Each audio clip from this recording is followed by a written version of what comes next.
graduating class of 2020. For the past couple weeks, I've been planning on saying a few words to you for your graduation.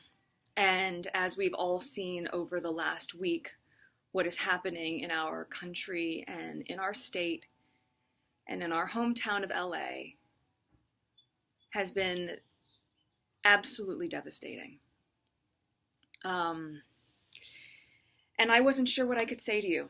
I wanted to say the right thing, and I was really nervous that I wouldn't, or that it would get picked apart. And I realized the only wrong thing to say is to say nothing. Because George Floyd's life mattered, and Breonna Taylor's life mattered, and Philando Castile's life mattered, and Tamir Rice's life mattered. And so did so many other people whose names we know and whose names we do not know. Stephon Clark, his life mattered. And I was thinking about this moment when I was a sophomore in high school. I was 15, and as you know, sophomore year is the year that we do volunteer work, which is a prerequisite for graduating. And I remember my teacher at the time, one of my teachers, Miss Palia, said to me before I was leaving for a day of volunteering, always remember to put others' needs above your own fears. And that has stuck with me through my entire life, and I have thought about it more in the last week than ever before. So the first thing I want to say to you is that I'm sorry. I am so sorry that you have to grow up in a world where this is still present. I was 11 or 12 years old when I was just about to start Immaculate Heart Middle School in the fall, and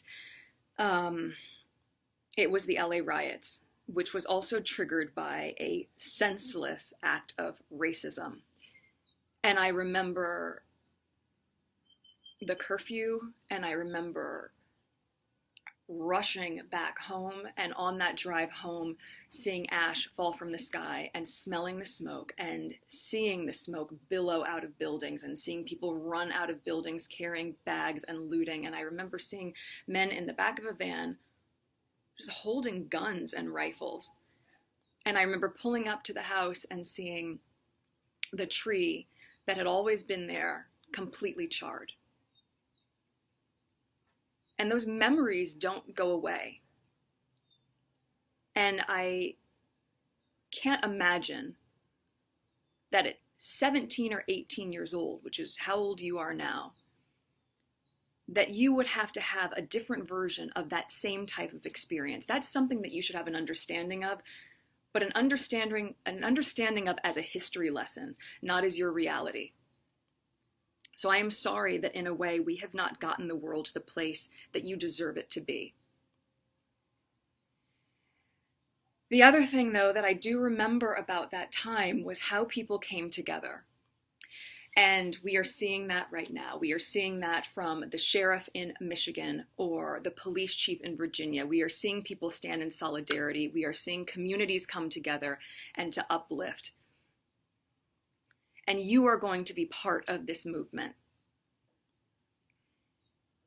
I know that this is not the graduation that you envisioned.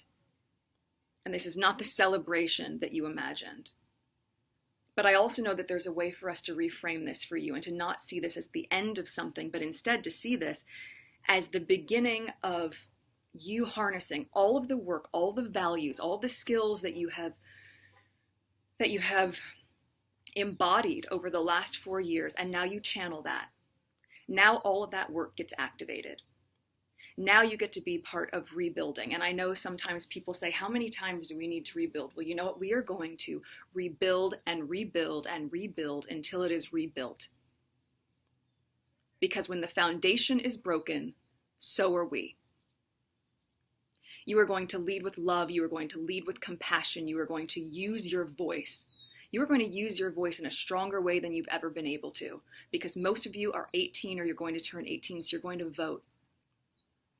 You are going to have empathy for those who don't see the world through the same lens that you do, because with as diverse and vibrant and open-minded as I know the teachings at Immaculate Heart are, I know you know that Black Lives Matter. So I am already excited for what you are going to do in the world. You are equipped, you are ready, we need you, and you are prepared. I am so proud to call each of you a fellow alumni, and I'm so eager to see what you're going to do. Please know that I am cheering you on all along the way. I am exceptionally proud of you, and I am wishing you a huge congratulations on today, the start of all the impact you're going to make in the world as the leaders that we all so deeply crave. Congratulations, ladies, and thank you.